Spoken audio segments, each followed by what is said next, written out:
But those who create a boundary within the realm of veils won't acknowledge the contact without a supplementary veil, a word, or symbol, or a feeling, taste, smell, touch, sound.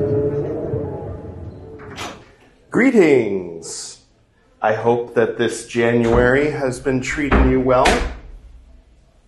Or, if you're watching this in the future, I hope that January 2003 treated you well, back when it was still happening. And whatever month you're in, as it were, I hope that things are going just fine. For those who ended up here accidentally, these are my recitals from the Multiverse Cartographer. That's me, Edward Reed. Basically, a better place to start would be at the beginning of the series, which you can accomplish by clicking right up here. Next up, we have 2 short chapters where we'll meet the 2 main characters of the 2 stories made one, those being Charles Reuben of the Interdimensional Coffeehouse and Blythe Clara Elbakian of the New World Empire. First, I'll read it, then I'll talk about it. Without further ado, The Coffeehouse. See, there's a little illustration there. Charles Reuben was born in the early 21st century, Gregorian, in the universe which Larry the Librarian identifies as level 36231612 by 38142.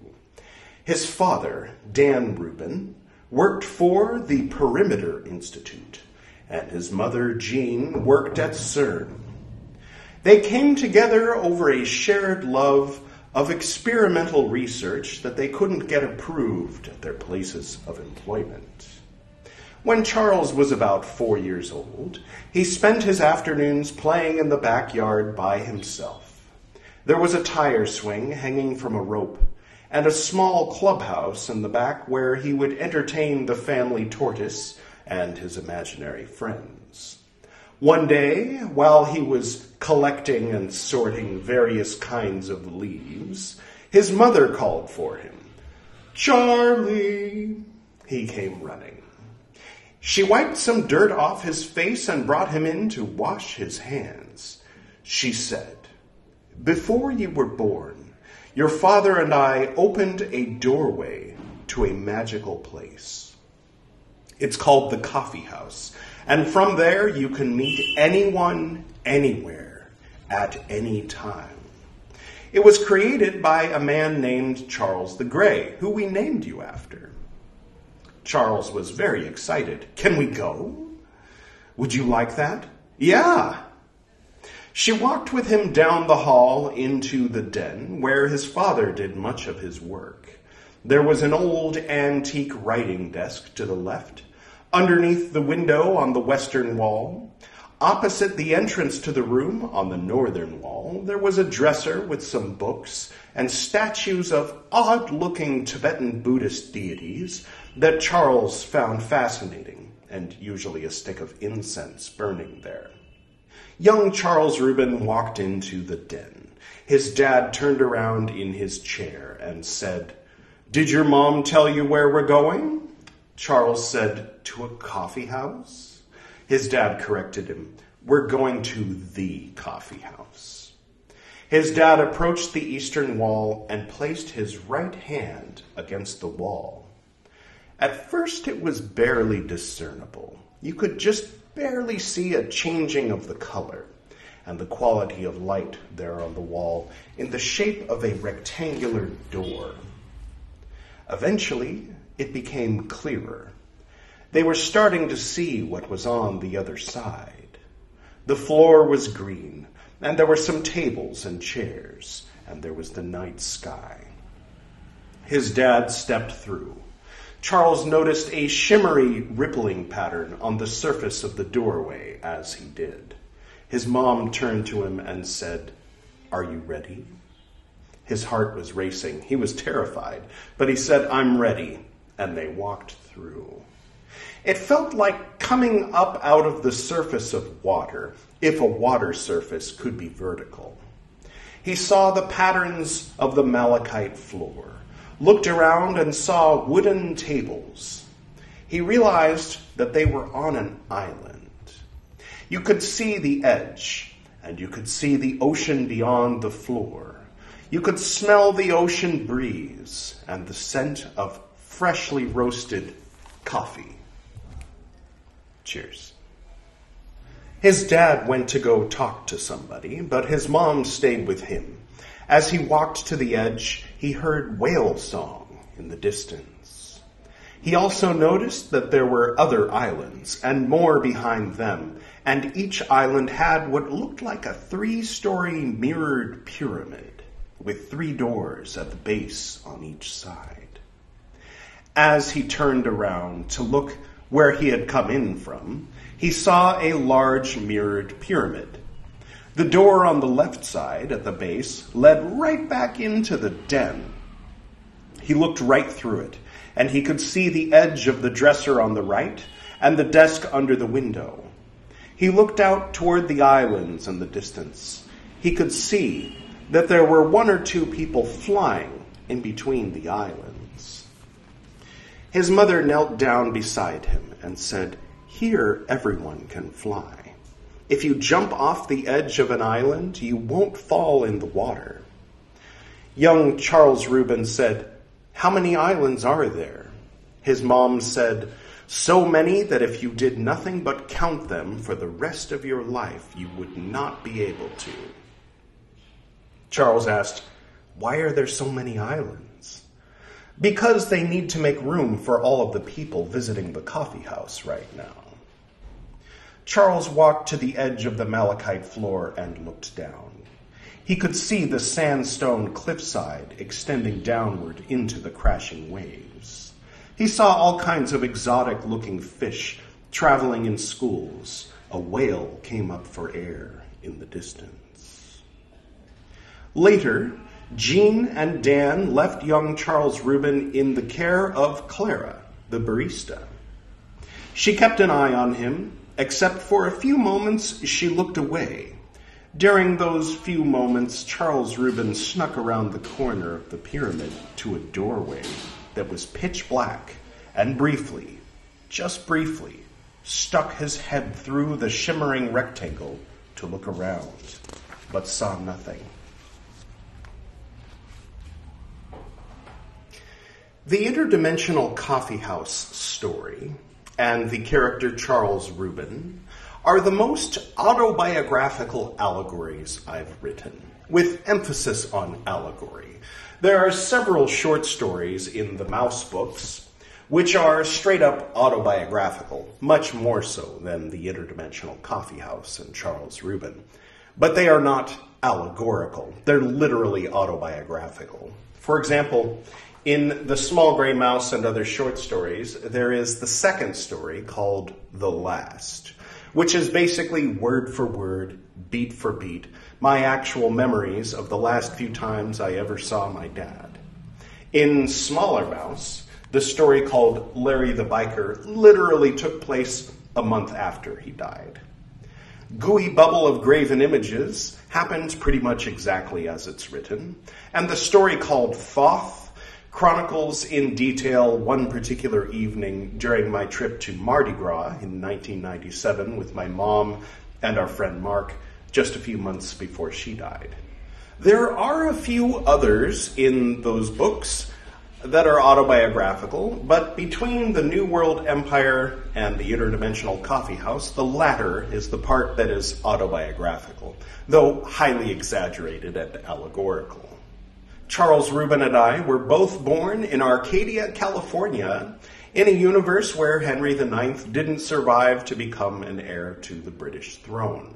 Charles Reuben was a bit younger than me, though, having been born in the early 21st century, while I was born in 1978.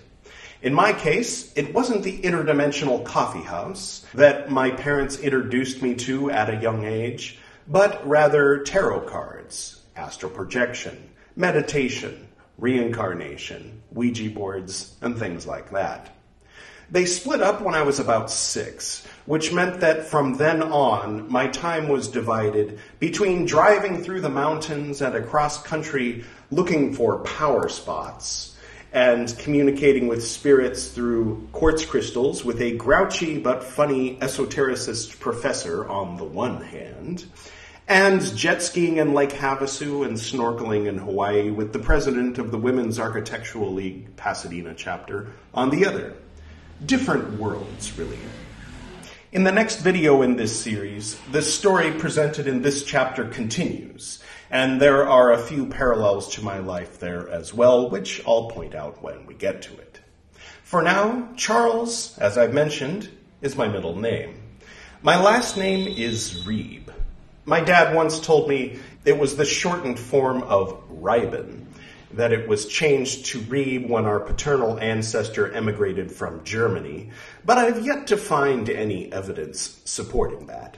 In any case, Reuben, in addition to being, as I mentioned, the tribe of Israel associated with Aquarius on the Golden Dawn tablet of shewbread, it also sounds a little like Reuben. Charles Reuben's dad's den is a little like my dad's den when I was growing up, though in his case, he mostly kept the Tibetan statues in the living room and other places, though I think there might have been one in his den on his antique desk. There was also an antique desk, obviously. Kim, if you're watching this, you would remember better than I where he kept those statues. Another difference between Charles Reuben's dad and mine is that my dad usually only burned incense while he was meditating, this particular Nyingma Tibetan yogic chanting meditation. And he would put the incense stick out when he was finished. Also, he did that in a secret chamber hidden behind his bookshelf, back then anyway. In some ways, Dan Reuben is a little more like me than he is like my dad. As you can see behind me, I'm the one with the room full of Tibetan Buddhist statues, and in here there is usually incense burning. I don't call it a den, though. I call it my office, or office temple. Dan was Charles Reuben's dad's name, and his mother was Jean. For me, Dan was the name of my dad's dad, and Jean was my mom's mom. I can't help but giggle at the idea of my dad's dad and my mom's mom being together. He was a Standard Oil executive in Shanghai circa 1919 to 1940, and she was a good Protestant housewife in Duarte in the 40s and 50s. It's just silly to imagine the two of them even having a conversation, let alone having a kid together. But one generation removed, and their DNA did eventually combine in me. It's a strange world we live in. Half of my body is made of Dan and Jean, and the other half is Edward and Harriet. Anyway, in my case, my dad was a college professor, and my mom was an architect. In Charles Reuben's case, Dan worked for the Perimeter Institute, and Jean worked at CERN. The Perimeter Institute is concerned with theoretical physics, including dimensions beyond the four we're accustomed to. CERN, of course, has the famous Hadron Collider, which smashes small things into each other with magnets to see what happens, to put it simply. It seemed to me that these two kinds of specialists might come together to figure out how to open a door to another world, especially if they're both interested in research they can't get approved at their places of employment. I literally, at about age 3, spent my afternoons in North Hastings Ranch, Pasadena, playing in the backyard with a tire swing hanging from a rope and a small clubhouse where I would entertain the family tortoise and my imaginary friends and do things like collect and sort various kinds of leaves. Charles Reuben was named after Charles the Grey, the creator of the Interdimensional Coffeehouse, implying that Dan and Jean had opened the door before he was born. I was named after my maternal grandpa Edward, who was as impressive to me as Charles the Grey would have been to Dan, Jean, and Charles Reuben. He was an inventor, a self-made man, and was once Marilyn Monroe's supervisor when she was making parachutes in World War II, back when she was Norma Jean Doherty, which sounds like some alternate universe fiction, but it's not. Before I was born, while they didn't literally open an interdimensional portal, unless you count the portal my dad and Poke Runyon opened near Giant Rock that one time, the vast majority of their adventures together, meaning my parents, happened before I was born. Hermeticism, ghosts, demonology, gurus, all kinds of fun stories of bygone times got passed down to me about the decade I missed, the 70s. I was there for 79, but needless to say, I don't remember it very well. So the Interdimensional Coffeehouse itself was largely inspired by the E-Bar in Pasadena, but also influenced by all the coffee houses at which I used to hang out growing up, mostly Caldi in South Pasadena and Higley's in La Cañada. Gordon Beam was the owner of the E-Bar, which closed after I'd only had a chance to hang out there maybe 3 times. But shortly after my parents died, I lived at Gordon's house, and he was a very big influence on me. In fact, the beginnings of the New World Empire I wrote in 1999 while I was living with him at his house in Sierra Madre. Gordon was another one who opened my eyes to ways of viewing the world, life, the universe, and whatever you could say is beyond that.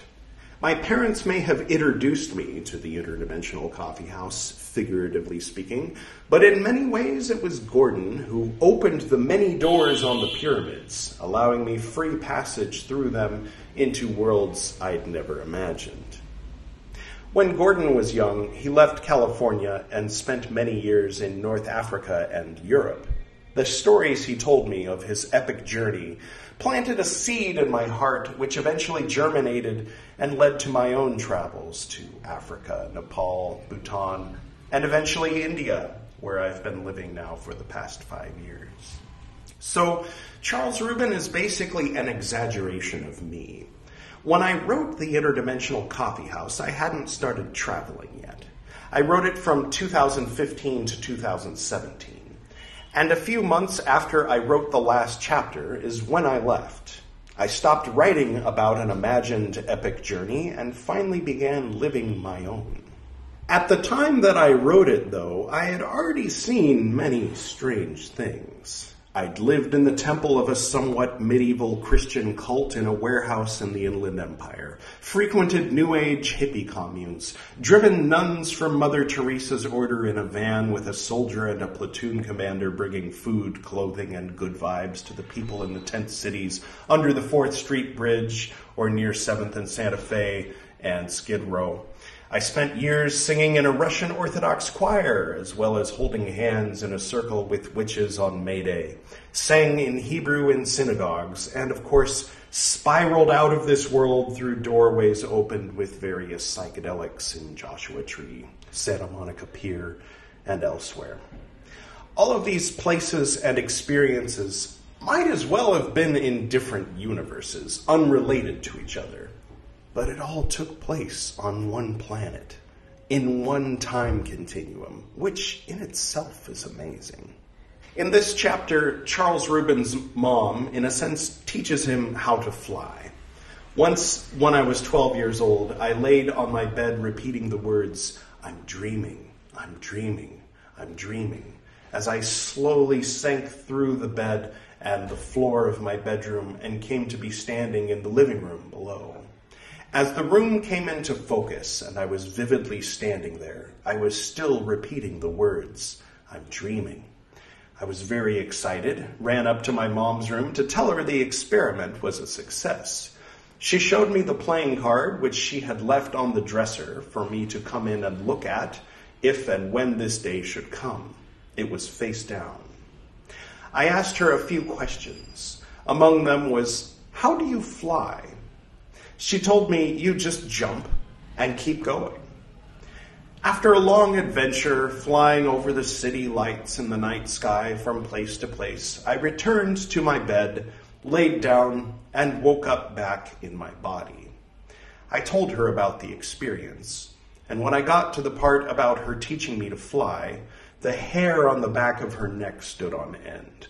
She, of course, didn't remember any of the conversation I'd had with her during my astral experience, but when she was young, she'd asked her dad, Edward, after whom I was named, how to fly in dreams. He'd told her, in those exact words, "You just jump and keep going." In the house where we lived in Sierra Madre from about 1984 until 1986, we were 2 doors down from a place called the Pyramid House, which was a house shaped like a glass pyramid. My sister knew the girl that lived there, and we used to occasionally visit that house. Later on, in 1999, that house was just up the street from where I was staying at Gordon's, and I would often see it from the trails of Bailey Canyon.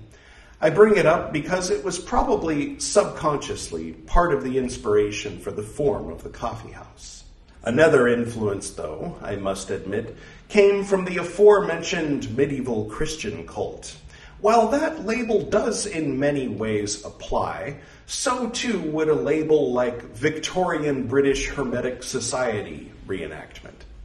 If you're curious, I have a whole podcast about all that, which you can listen to by clicking right there. Anyway, part of the practices there involved using tarot trumps as doorways to enter into various astral levels. Pathworking, they call it, working your way up the paths of the Tree of Life. There was also, in the higher grades, a room called the Vault of the Adepti, in which there were 280 squares arranged on 7 walls, each of which was meant to be a portal to a specific type of energy, you might say. Fire of the moon, water of Saturn, Mercury of Mercury, and other permutations of forces through which one could commune with very specific types of beings. And all of this was meant to be done stone cold sober, though there are some who, against the rules, combine these practices with the use of various substances. That should be enough of an explanation to give you an idea of the various kinds of weirdness I was involved with, mostly between 2000 and 2013. All of these things surely influenced the idea of the Interdimensional Coffeehouse. The 3 doors on each of the 4 sides, of course, is similar to the 3 gates on each of the 4 sides of the big gold Borg cube in the last chapter of the Book of Revelation. Moving on. The many-colored fish were, no doubt, inspired by the fish I saw while snorkeling in Hanauma Bay, Hawaii, where my mom and I used to go every 2 years or so throughout the 80s, with the last trip being in 1991. The bit at the end, where Charles Reuben is left unattended and puts his head through a dark door, is setting up for something that will happen in a later chapter called Larry the Librarian, which is the last chapter of The Small Gray Mouse. Probably the penultimate episode of the Interdimensional Coffeehouse podcast. It was the last episode of that podcast, which aired on June 19th, 2017. There's a bit more to say about the Interdimensional Coffeehouse, which I'll save for a future video in this series. I think I've probably said enough about it for now, if not too much. The next chapter in the Multiverse Cartographer takes place in the New World Empire universe. It's called The Subways. Let's see the illustration there. Blythe was born free in the heart of the resistance, underground in what were once the subway tunnels of New World Center. Thou knowest, Blythe, thine eyes were open from the moment of thy birth, Blythe's mother said as she lay dying. Mama was all the 13-year-old Blythe could manage to say through the tears. Thine eyes were open and thou wert breathing. Thou lookest me in the eye and didst glance down at the umbilical cord as if to remind us we were just staring at thee in awe of what had come into the world. Blythe squeezed her mother's hand. "'Tis not true, Mama, thou art making it up."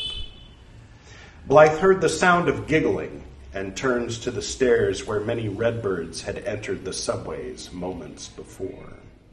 There she saw a girl her own age, with long black hair, wearing all red. She just stood there, grinning at Blythe. "I swear it to thee," Joanne insisted. Blythe turned back to her mother. "I shall always be with thee, Blythe."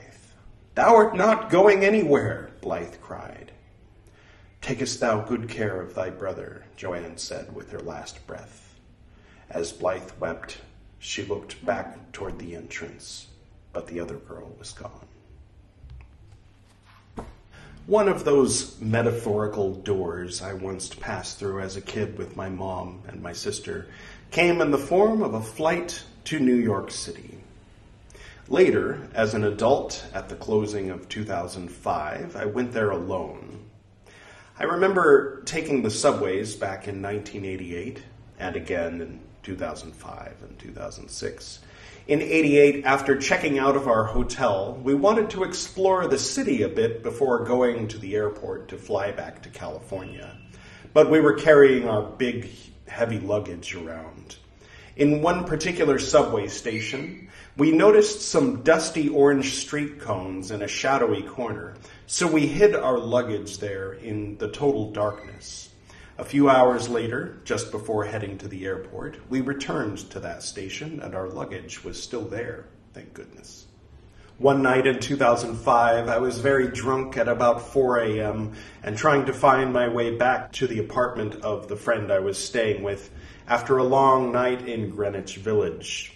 I took the wrong train and an employee behind bulletproof glass told me I'd have to go up the stairs and cross the street and go down the stairs on the other side to catch the right train, but warned me to be very careful, as it was apparently a very bad part of town. On New Year's Eve, I watched the ball drop at Times Square, an overrated experience, then saw many drunk people in Penn Station that night before returning to Greenwich Village to get in even more trouble. One thing that struck me about New York City was that most of the people there reminded me of people you might see in Pasadena, except for two things. One, they talk a lot faster. And two, they lived in apartments that were very small and close together, where in Pasadena they have houses with lawns between them. Dramatic arguments between family members took place instead of in the privacy of the home, in the shared hallways with the apartment doors open, and the neighbors would simply walk by pretending not to notice on the way to their own doors. The subways in particular always struck me. Of course, those same subways featured prominently in the movie Jacob's Ladder, as well as Ghost, and many other movies and TV shows. Having seen them on the screen so many times, and having visited them at age 10, and again at 27, it sort of fixed them in my mind. Now, I first chose them to be the setting of Blythe and the Rebels before my trip to New York as an adult, but after that trip I continued writing. I also remember going to the fast food chain called Subway with my mom and seeing the wallpaper depicting scenes of the subways of New York back when they were new in 1904. Moving on from the subways, I wanted to mention another thing which helped these things come into focus. When I was a teenager, I heard somewhere that Nostradamus had used nutmeg to see the future. Since it is poisonous in larger quantities, this would have required building up a tolerance a little at a time. Being something of an amateur psychonaut at that age, and probably more than a little bit influenced by the idea of being just like Paul Atreides in the David Lynch version of Dune, I started building up a tolerance to nutmeg as well. The spice. Well, one of them. After I was up to about a half an ounce per day, I remember laying on the roof of a high school friend at a party. A few people knew what I was doing and began asking me questions about the future.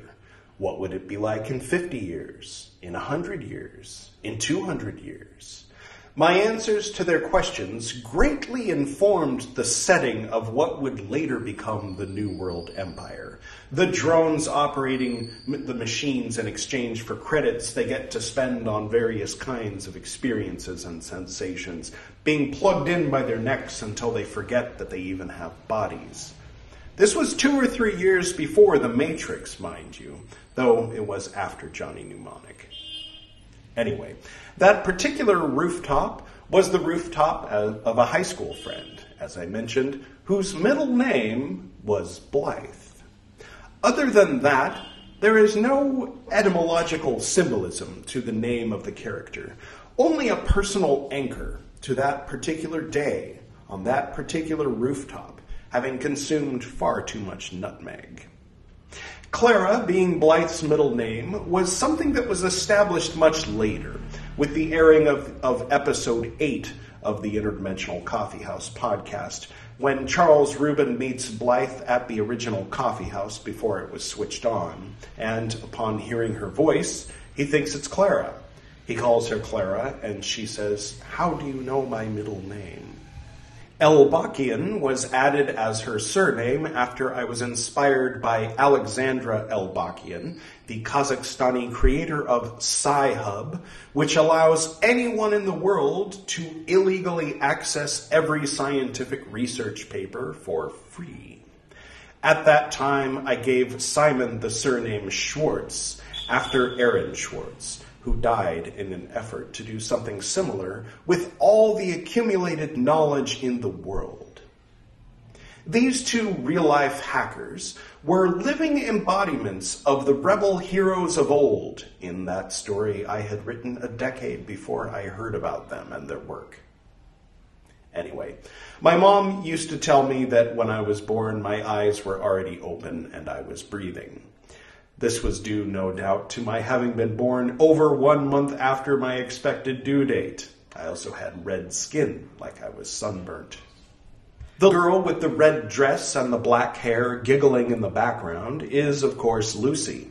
You might have guessed that, if you were paying close attention during the recital of timelines and a few other things.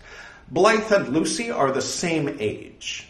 For whatever reason, 13-year-old Lucy has decided to tag along for this particular raid on the rebels. Later, she'll make reference to having been watching Blythe since they both were children.